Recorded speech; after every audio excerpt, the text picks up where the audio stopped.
Sound check from Ann Seymour Justice Solutions, Washington, D.C. And Dean, can you say who you are and spell your Yes, name? I'm Dean Kilpatrick, Deankilpatrick.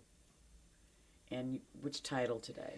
Well, Professor of Psychology and Director of the National Crime Victims Research and Treatment Center at the Medical University of South Carolina. Well, that concludes our hour-and-a-half interview. Dr. Dean, when and why and how did you first get involved in the crime victims movement?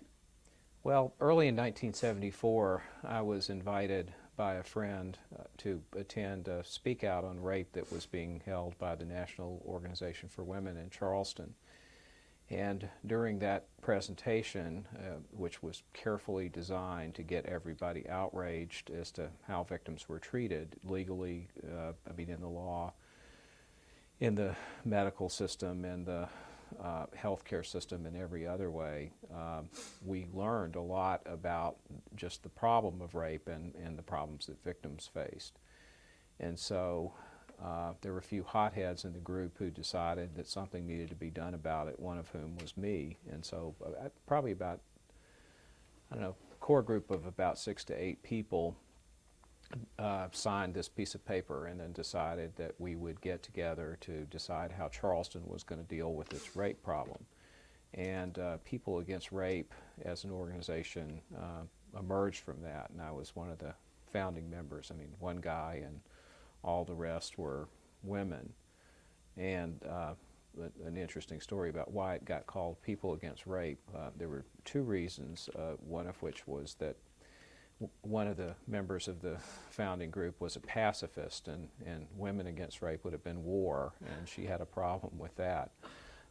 And the other is that I think pretty early on, even though it was recognized that women were going to have to do the heavy lifting in terms of getting the rape problem taken seriously, that men ought to be involved too, because if for no other reason, they're the ones that are doing the raping. And so trying to get men involved in terms of addressing the issue was important. And I guess also I was there, and so they named it People as opposed to Women, because they did have one guy at the time. What was it like being the only guy with a bevy of women? It was very interesting and very exciting in a lot of different ways. For one thing, People Against Rape was a very feminist-oriented organization, and so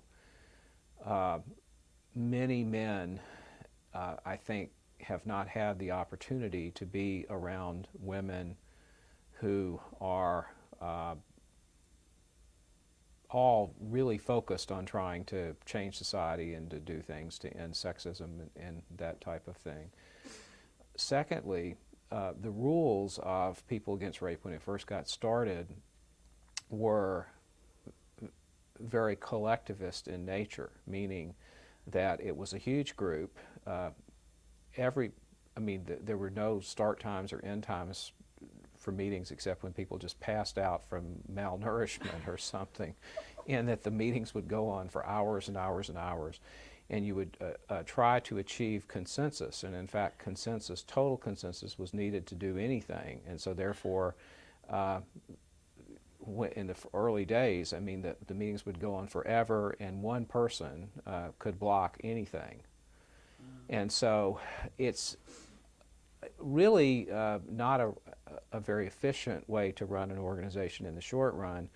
However, it means that if you ever do decide to do something, you're not going to have somebody trying to sandbag you later. And so I really felt that I was fortunate, because there were some very extraordinary women, and very strong women, and participating in a group on that basis, where basically I felt like I always had to be twice as good because of my gender, which is a situation that women probably feel like all the time. But I thought it was very good for me, really, to be in that situation. My professional training, by the way, too. Part of the things about kind of collectivist groups is that they're not often too jazzed about hierarchy-driven organizations and male-dominated organizations, or even sort of super high education. So the fact that you're a male professional means that you really did have to you really did have to make your case, because I mean what you were saying was sort of suspect on its surface. 30 years ago when you started, Dean, can you describe the field of victims' rights and services, including the context of the era in 1974? The context of victims' rights is that there were none.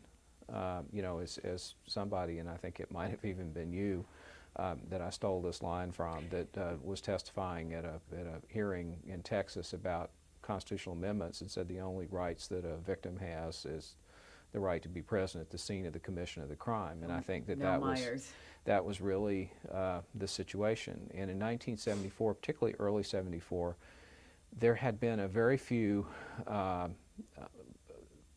victim rights groups, I guess, or I don't even think there were victim rights groups exactly, but a couple of criminal justice oriented ones, and then in terms of nonprofits, Bay Area Women Against Rape, the Women Against Rape in Philadelphia, and then the DC Rape Crisis Center. And I think that was really about it in terms of the United States. And I do remember when we had started PAR, that since I was a mental health professional, that we had decided we were going to do counseling, and so it was my job to find out how to do the counseling, and I had no clue. So what I decided that I needed to do was to first look in the literature. There was no clue in the literature. I mean, nothing had been published. In fact, some of the first things really came out scientifically in 1974. But I remember finding out about the Rape Crisis Center in D.C. and going through this long, interesting experience trying to get an appointment to talk to them about how they did things, and which resulted in finally, meeting in a safe place and whatever. But I just said, look, you guys have been doing it, and I don't want to reinvent the wheel. You know what you're doing. I would like to learn from you about how to do it. And so finally they met, and it turned out that they were having, even though they were in existence, they were having some of the same kinds of problems. And one thing that they said that I will not forget was that I was saying, well, we're in Charleston, and we have a large minority population. Many of the victims are minority, and so what we would like to do is to be able to serve those people, and we need to recruit volunteers. And how do you do it in D.C.? And the person I was talking to said volunteerism is a white middle-class phenomena, and that many of the poor people don't really, they have to focus on other things that are more germane to their lives. And so I've always remembered that, and I think to this day most of the victim advocates and Rape Crisis Center people are still trying to deal with the issue of I guess, cultural competence, and how do you get people from different cultures of the people that you're serving to be involved in the service delivery system. Culturally, politically, 30 years ago, in terms of victims, what was the tenor? The tenor was, I think it was an issue that was just absolutely not on the radar screen.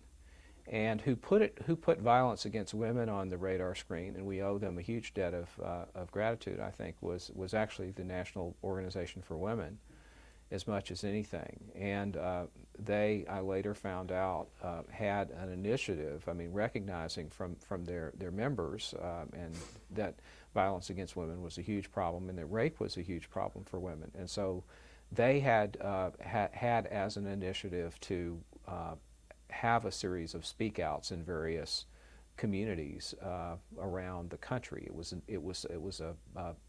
They had a task force, and they decided to do that. And frankly, I think that not only did People Against Rape get started directly because of that, and I think that many of the other rape crisis centers did too. Now, I would say shortly after that, there was a program called LEEA, which I'm not sure exactly, Law Enforcement Assistance Administration, I guess it was, which was some federal pass-through funding, and they, I think, made available funding to, in addition to criminal justice system people, also to nonprofits. And I recall probably getting one of the first grants or applying for a grant in probably either late 74 or early 75 that actually enabled People Against Rape to have to rent an office, to hire an executive director to coordinate the role of the volunteers, and then I think to pay phone charges or something like that. And I recall that the grant, the princely, this was all done at the time for the princely sum of $15,000. And we, again, an interesting story about that is that you had to have measurable objectives. And so our measurable objectives was that we were going to make the reported rape rate go up in Charleston County, and which required a little explanation in that ordinarily you might say that a criminal justice agency wouldn't want to see the rape rate go up. But we said that what we were going to be doing, which was doing counseling, we would go to the ER and do counseling and advocacy for victims. We were going to work with law enforcement, the prosecutor's office, healthcare professionals, everybody else to try to get victims treated better. And then we were also going to do a lot of public education about rape through media things and you know, going out and had a speakers bureau doing speeches all around the place to civic groups and whatnot, that more people would know about, that there were services available. Since such a low percentage of rape cases are reported, we thought that you know, when you let people know about the services, that it would increase the amount of people, the number of women who would come forward, and sure enough it did. And I think we got up to about 8th in the nation out of all the counties in the metropolitan areas in the country, for which the Chamber of Commerce, I think, was not amused. But we really did have to explain to them that it's a good thing, because what's happening now is that you know, it's not that you know, we're increasing the number of rapes, we're just increasing the number of rapes that people know about, which then makes it possible to give them some services. Right. In your pioneering area of victim assistance, which, Dean, someone would consider mental health but also violence against women, what was the greatest challenge that you and your colleagues faced in affecting change? Well, where do you start? I mean, I think the thing is, in 74, not only was the whole issue not on the radar screen, but if you looked at what would have to happen to create the kind of world for victims and the kind of services for victims that you would like to see happen, and you consider laws need to be changed, there needs to be funding, there needs to be, I guess the most important is just recognition by people that this is an issue and it is important, and that there are many stereotypes about it that aren't true. So I think that part of it is just getting it, is figuring out a way to communicate to people, and all kinds of people, from the general public to policymakers to all kinds of folks, how important this area is. It's a problem. It needs to get taken seriously. We need to do something about it. We need to figure out exactly what to do. We need to then follow through and make sure that those things get done. So it seemed pretty mammoth. Now, I will say that one of the things that I think we thought somewhat naively was that, I mean, for example, all you needed to do, you go in and you train the police and, you know, say, do better. And then they would know what to do and do better. And then you train, you know, medical students and residents, and then they would know and do better, and et cetera, et cetera. And it turns out that, you know, there's so much turnover that that even though you think you've got the job done, I mean, I guess it was like we thought we could do it once. We pass a law that would solve everything. And so it turns out that it is a really incremental thing, and that you need to keep doing what you're doing for a very long period of time. And I mean, we're not there yet. I mean, it's almost 30 years and we're not there yet. In the early days, but you know, even now, but more so in the early days, Dean, what were the secrets and tactics and strategies that y'all employed that were successful? Well, I think I would say a couple of things at least. One of which was recruiting people to work on the problem. And I think particularly People Against Rape, but some of the other organizations that I've been involved with too, like the South Carolina Victim Assistance Network and some of the Crime Victim Center that I now am involved with. The key in many ways was retail recruitment of people.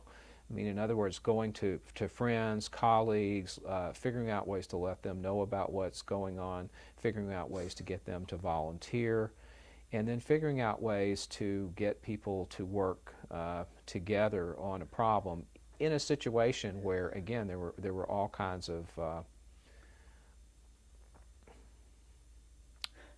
just all kinds of difficulties internally within an organization about. Such as? Well, such as, well, let me give you one example. One example was that we originally decided to do, or not originally, but after a while decided to submit a research grant because basically I thought, and some of the other people, there was a psychiatric nurse, Jean Solander, and a good friend, Almadel Smith, who was actually a research tech, but was very interested in psychological things. And the three of us were the counseling committee, so we decided it was important to know about what reactions to rape were so we could train the counselors so they could serve as resource people to the victims. Well, there wasn't any research there. People didn't really know what those things were, so we decided it would be a good idea to do some research. And so we put together a grant proposal to the National Institute of Mental Health, and we're trying to negotiate with PAR, of whom we were all members, some kind of situation where we could do this collaboratively. And what we proposed was to have a subcontract in which PAR would provide all of the personnel for the research grant. Well, in talking to them, some of the, I guess, radical feminist, Marxist flavor, I guess, in the group, decided that everybody on the project should make the same amount of money. And my friend and colleague, Dr. Lois Veronin, who had just gotten her PhD, we were sitting in a meeting describing this, and Lois has worked with this group for 2 years. And they know her and they like her very well, and it's nothing personal, but it's just that the principle is everybody from the lowest secretary to the highest PhD should make exactly the same salary. And I could just see Lois's eyes get bigger and bigger and bigger, and she was about to cry. And I said, well, thing is, we're not going to be able to pay PhD salaries to all the secretaries, so I think we're just going to have to. So, I mean, that took 3 or 4 meetings to get resolved. So, again, I think that that a big thing is that there are these tensions and different philosophies, and do we totally change society, for example, which some people would like to do, or do we focus in on trying to provide services to the people who are there? Should we do?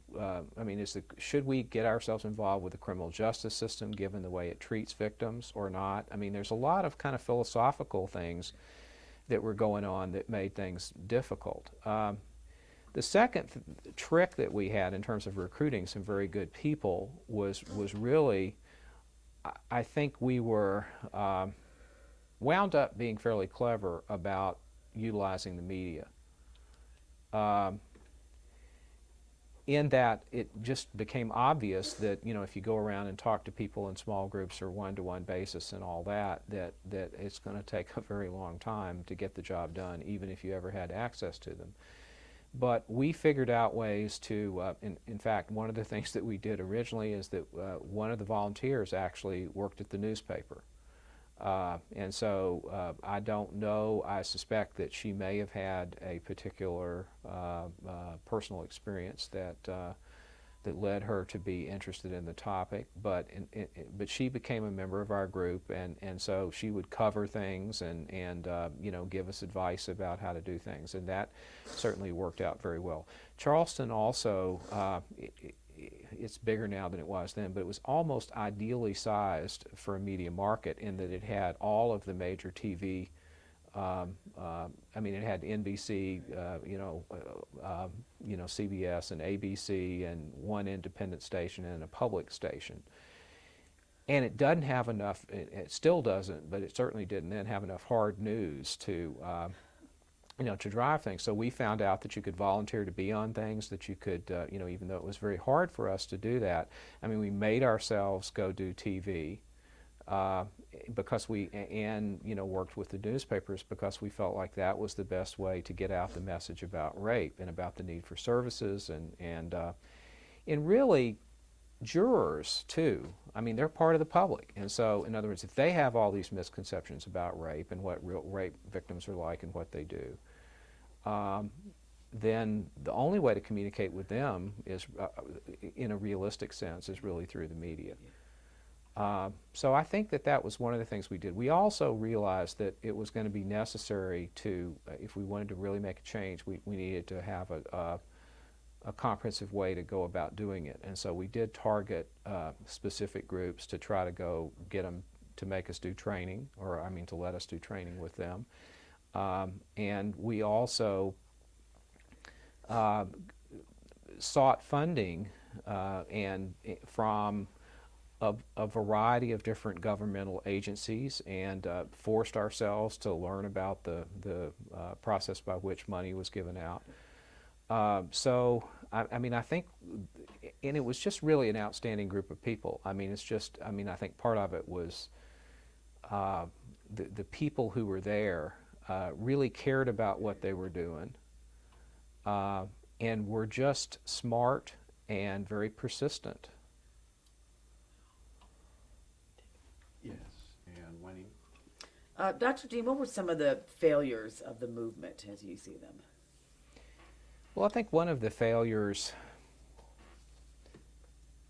let me just say, I think there have been more successes than failures, but I think that one of the failures is the fact that the movement really got, and to a large degree still is, very balkanized in the sense that there are, everybody's involved with parallel play. I mean, you have different interest groups that are, you have some people that are totally criminal justice oriented, and then you have your prosecutor-based people, and then you have your correction-based people, and you have your, your police-based victim witness people who may or may not get along with people at the rape crisis centers, the domestic violence shelters.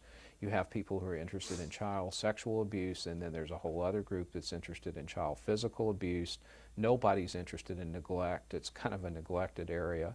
And then you have, your homicide survivors, you have MAD, you have all of these groups who tend to look at what makes my group different and special.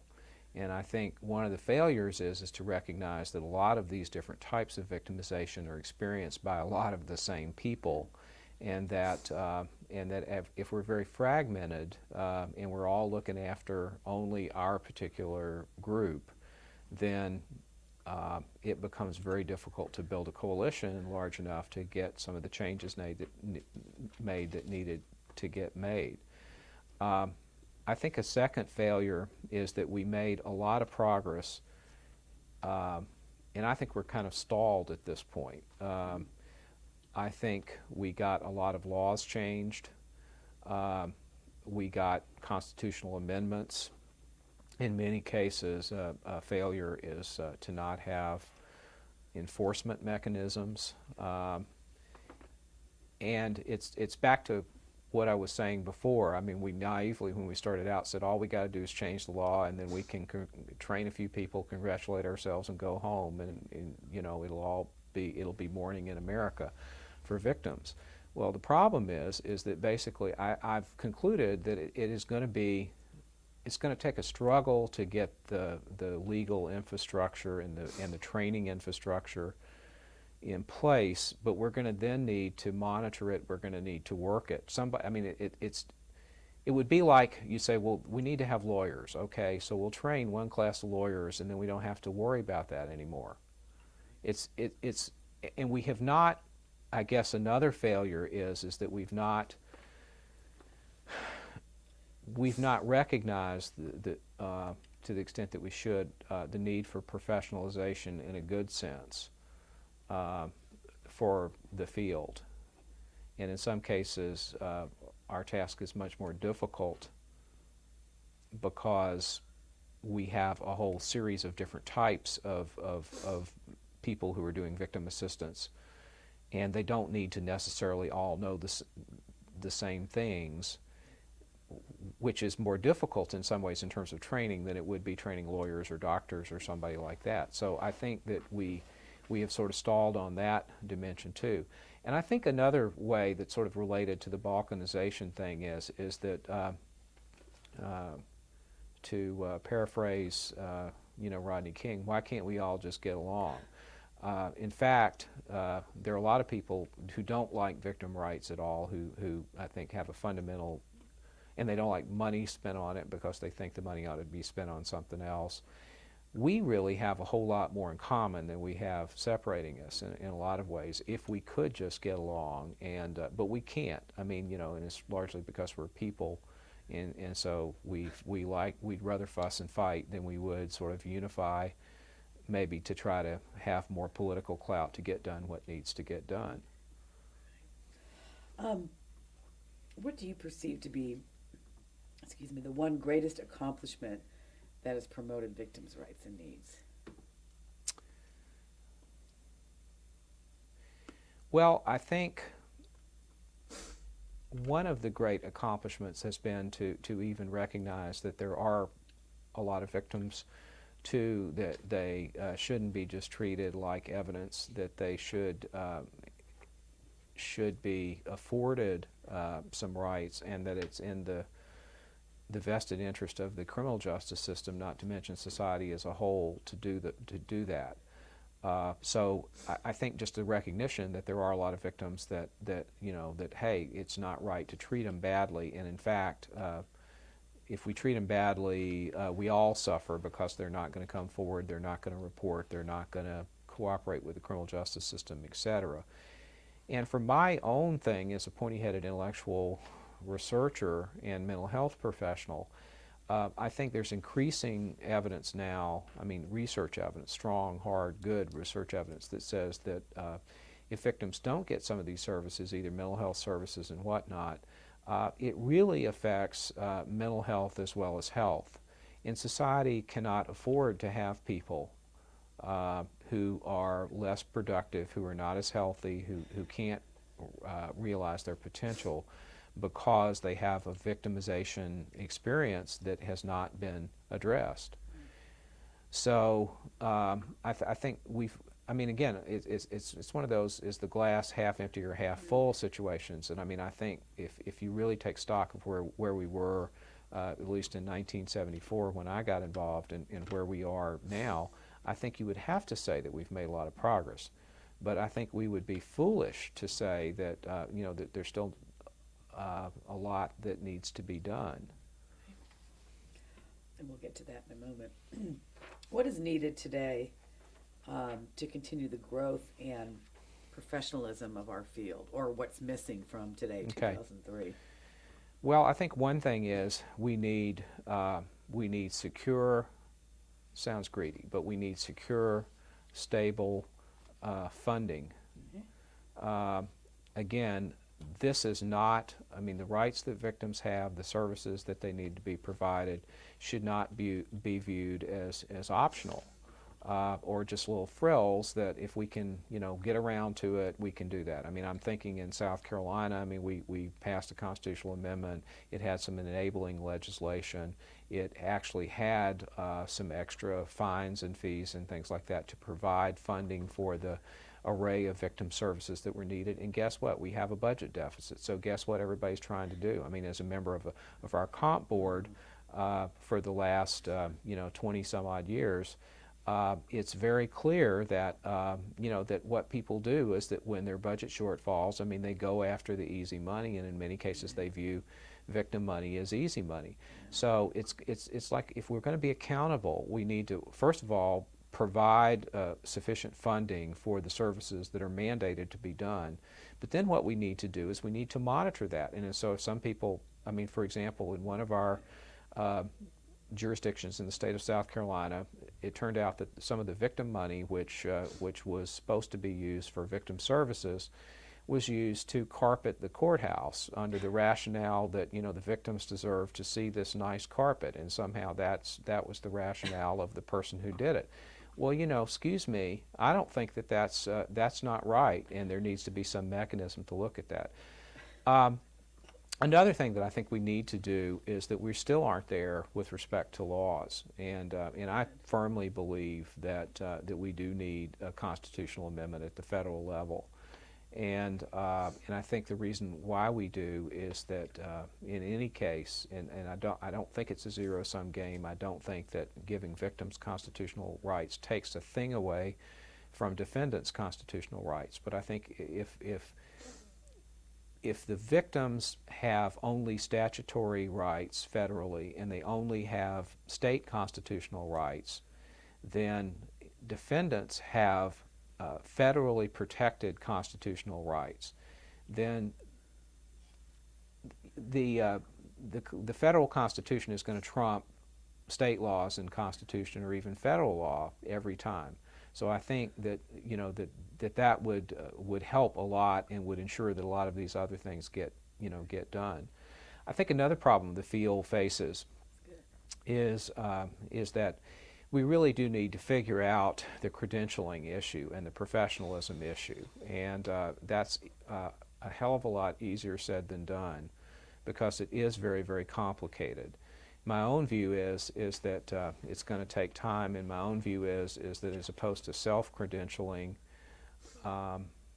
it's going to be important for some baby steps to be made legally or by some organization. I mean, I don't think that self-credentialing is going to cut it when everybody else is really certified or licensed, by something else with academic requirements and all that.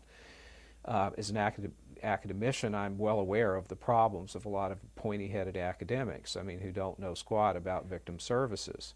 But I think it's possible to get some that do.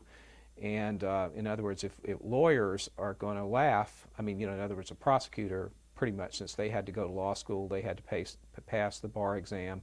And if we say, well, we've got some self-anointed certification system, I'm just afraid they're not going to pay attention to it because they're going to say, well, if it was really good, they would have had to do the same thing. Same thing with physicians. I mean, it used to be, for example, you didn't have to go to law school, you didn't have to have any courses, all you had to do was pass the bar.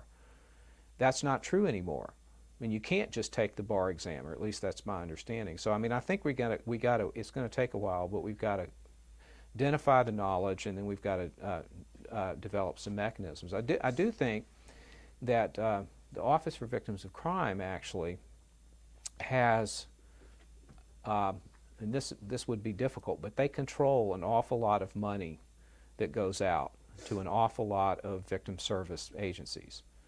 They control money that goes to comp, and then the VOCA money that goes to victim assistance, and I think that they could probably use a little leverage to either carrots or sticks or some combination of carrots and sticks, or as Al Capone said, you get more with a kind word and a gun than you do a kind word alone, or a gun alone. I think that with the use of some incentives as well as some maybe more negative things, it might be possible for OVC to encourage, let's say, there to be more training, more professionalism, among some of the many victim advocates. You're one of the founding members of the National Victim Assistance Academy, which I can't speak for OVC, but I think they consider that it's not certification, but basic level training. Can you just talk a little bit about that experience and what the Academy's all about? Sure. Well, I think what the Academy has been one of several things that I've been involved with that I'm really very, very proud to have been a part of it.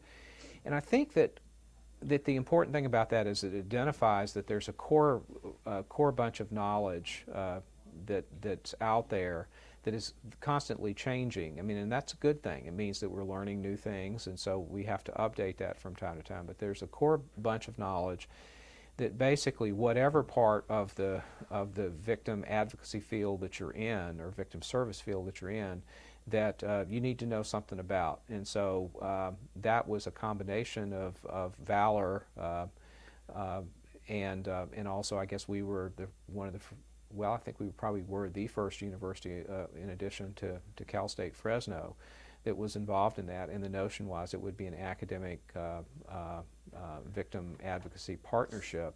And so the academies are sort of a combination of I don't know, summer camp on steroids with more academic demands than you could imagine, and then, if done correctly, a lot of fun to make the medicine go down a little easier.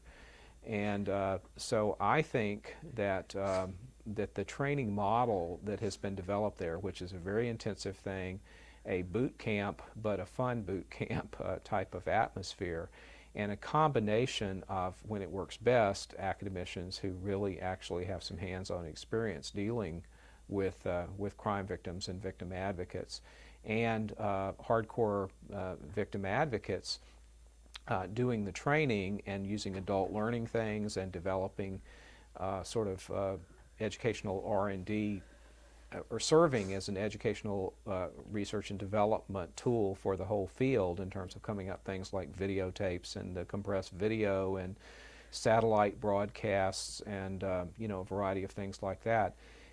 In addition to developing this content, which is very important, I think that it's been. I think that's been one of the real successes of OVC, frankly, and I think it's been one of the real successes educationally of the field. This will be a double-edged question, because I think you're known as probably the largest. You're the most well-known person promoting research to practice in our field, which is a basis for the academy, as I recall. What's up with research to practice? Why? I mean, aren't we all about practice? Well, here's the problem. The problem is we know a lot of stuff. Everybody does. Victim advocates do, clinicians do, researchers do. We know a lot of stuff.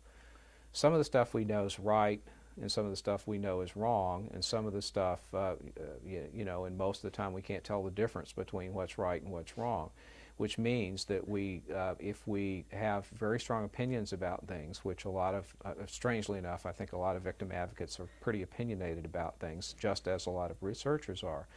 I think the important thing about the research is it keeps us honest, and it basically is a way of giving us some feedback about what really works and what doesn't.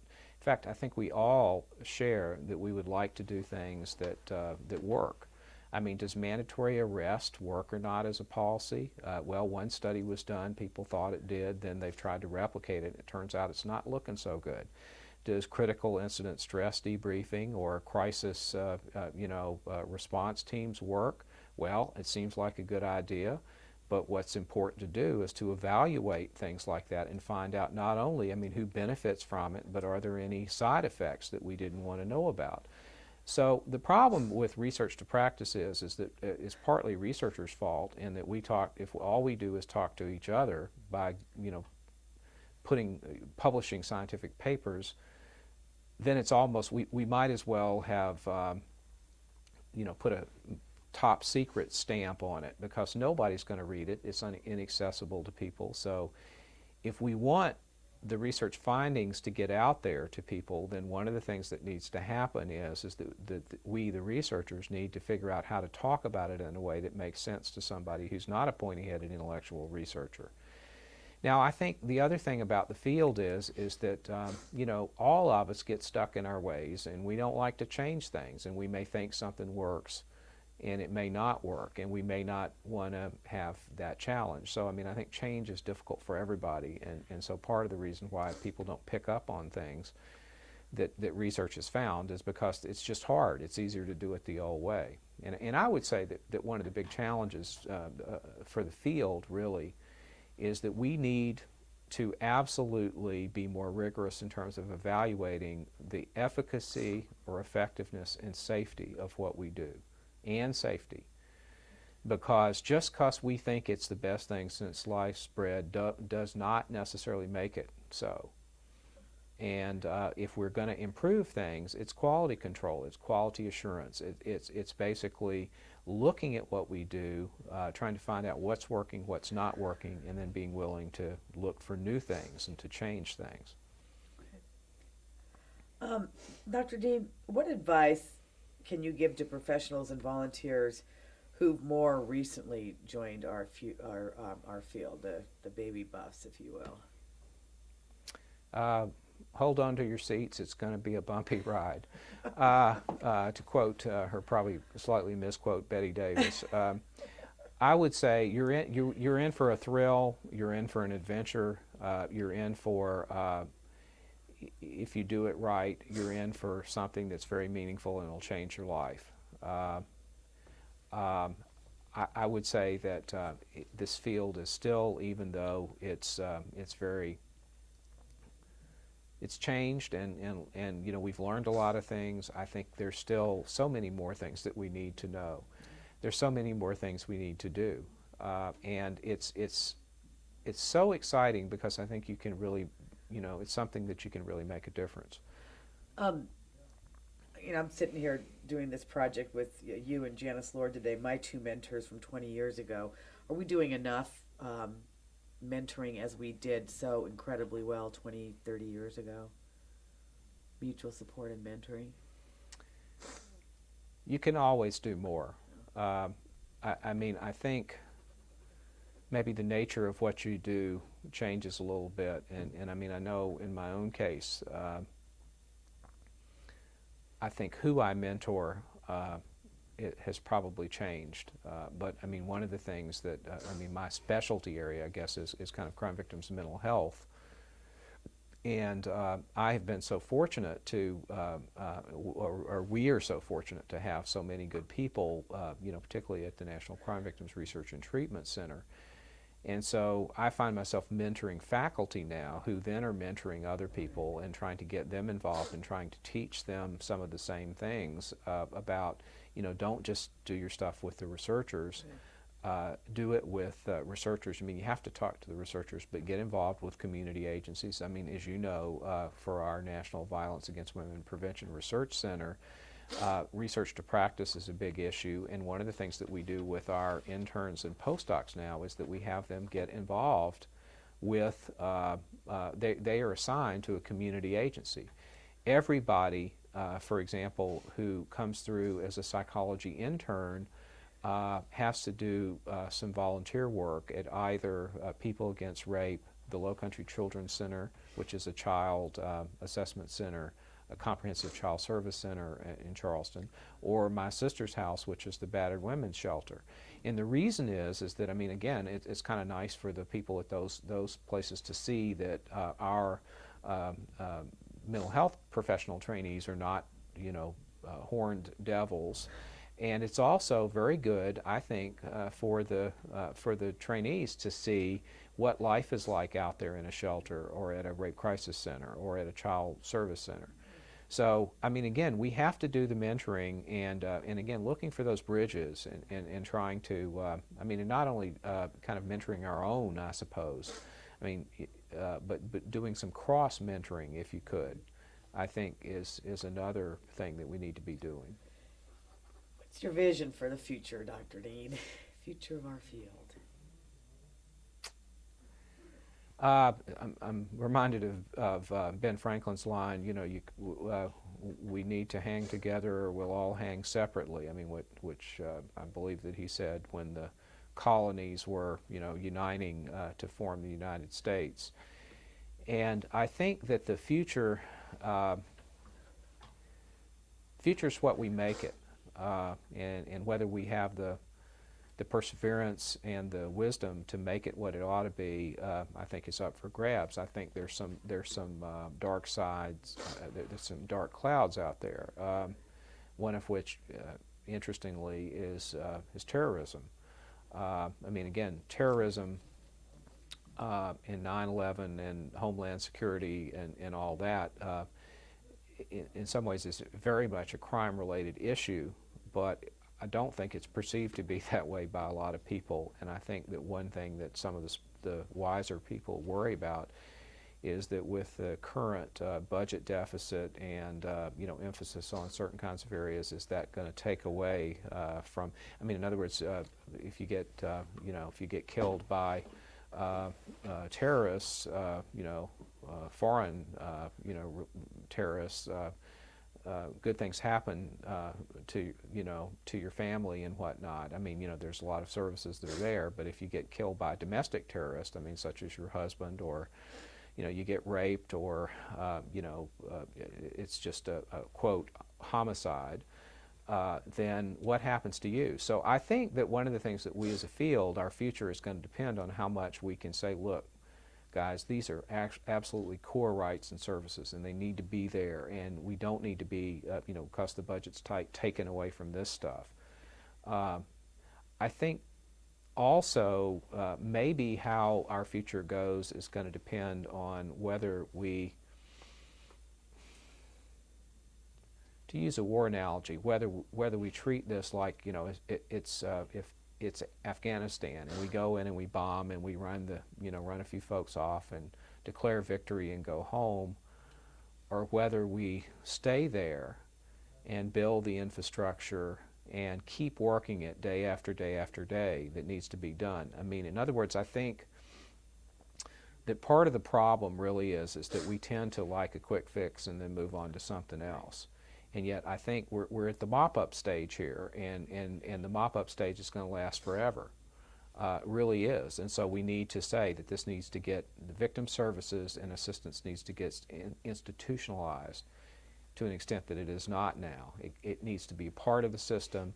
There needs to be secure funding for it. The laws need to be, and constitutions need to be addressed. The deficits need to be addressed to fix things that are not there. But then we're going to have to recognize that just like there will always be a need for prosecutors, there will always be a need for police, always be a need for defense attorneys, and there will always be a need for victim assistance professionals. What's your greatest fear for the future? That this area will turn out to have been a passing fad, that we will get tired and move on to other things, that the public support that has been there will, and I think will always be there, will not be tapped sufficiently, that due to economic problems in our states and nations, that the advances we made will be wiped out, wind up on the cutting room floor. We've got this whole interview, and we have not talked yet about rape in America, which is something that Dean, let's combine all the stuff you've talked about, victims' rights, victim assistance, mental health issues, substance use abuse, into what probably you're best known for in the field, and that's being the principal author of Rape in America. Can you tell us about that experience? Well, I'd always thought, as I think I mentioned before, that the media was an important way to communicate to people about rape, and there has always been a huge flap back and forth all the time about how much rape there is. The Justice Department says not very much. Other people say there's a lot. And so we actually, in conjunction with the National Victim Center, and I believe you might have been involved in that as well, as I recall, came up with the idea of doing a two-part thing, one of which was doing an independent survey of all the rape crisis centers about what they viewed as some of the problems with rape and the ways to get people to report more. And so as I recall, the National Victim Center funded a study of about 500 or so rape crisis centers all over the country.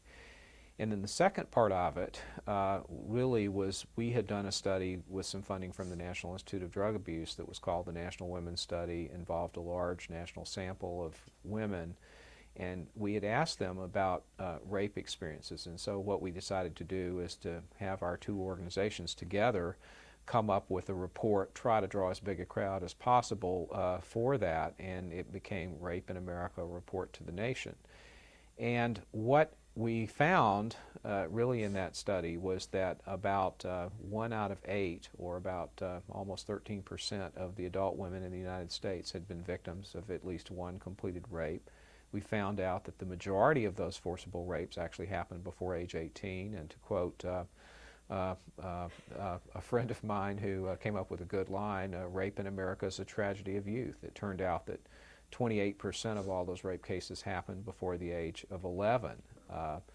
So what we did is that we produced I think, a very well done, user-friendly document that had a lot of graphs and everything, including some of these graphs here. This was from some of the press material about it. We had a press conference at the National Press Club, and a gazillion people showed up, and we wound up, in essence, hitting a home run. I don't know exactly why, but nonetheless, I mean, it really was, because it led all the evening news programs. I mean, there were our medical school did a media hit assessment of just what kind of coverage was, and within 10 days afterwards they estimated that something like 103 million hits had happened in the United States, which was a lot. I think the impact of that was that it involved two things, one of which was some very good data, I mean some really good sound data that withstood a lot of attacks, since the numbers that we came up with differed a bit from the Justice Department numbers. But secondly, it was presented in such a way that it was easy to understand. It was not dumbed down at all, but it was done in a way that I think was very understandable. And because of all the press coverage and the fact that I think we had also let a lot of people know about it in advance, including the sexual violence and rape crisis centers across the country, had representatives from their national organization who were there at the press conference. It really has had a lot of impact and served, I think, as a model for some of the following things, including the National Sexual Violence Study that Pat Jaden and her crew did with funding from the Justice Department and the CDC. You've mentioned several times today just the role of the media. How significant is that, Dean, in the work that we do? Because there's so much you have to do with direct services, with research, but I keep hearing that public awareness has some role. Well, I think public awareness has a role for a variety of people. It has a role for the general public, for whom, if they don't have accurate information, well, then they don't have accurate basis for making judgments about the importance of things. But also, I mean, again, a little known fact is, I suspect that public policymakers, like even people in this town, like, in the Senate House and maybe the White House and God knows where all else, and not to mention back in South Carolina, many of them, when they're going to research a subject, I mean, they don't necessarily go down to the library, start flipping through technical journals that are very difficult to understand because we make them that way. What they do is that they get a lot of their information from the media. So as do, public policymakers, as well as people in the criminal justice system, et cetera. So I really think that, and advocate this very strongly, that those of us who do research, those of us who do good policy, this is for dissing the Justice Department. Anyway, those of us who, or politicians, I guess it was, which I really wasn't I want to make this perfectly clear. It's just that most of us don't have the time to research things on our own. So if we want to communicate to people, we can have an impact if we are thoughtful, if first of all we have good information, and then we're thoughtful about how we're trying to communicate that, because that's where I think a lot of people do get their information. So I would say that even though, particularly for mental health professionals and academicians, I mean, we're often taught that it's a really, really bad thing to talk to people in the press. you ask yourself, what's the worst thing that can happen? You know, they'll quote me accurately and I'll look like an idiot. The next worst thing is they quote me inaccurately and I look like an idiot. But that is a small price to pay for trying to improve the knowledge base, I guess, of the public as well as the people who are in, you know, public policy positions. Great. Anything that you want to say that I haven't asked you, or any final words of wit or wisdom? I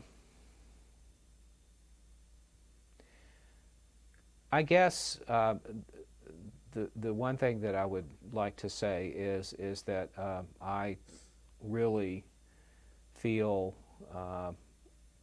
incredibly fortunate and even blessed in a way to have been captured intellectually and emotionally by the field of victim rights and services so long ago. And it has been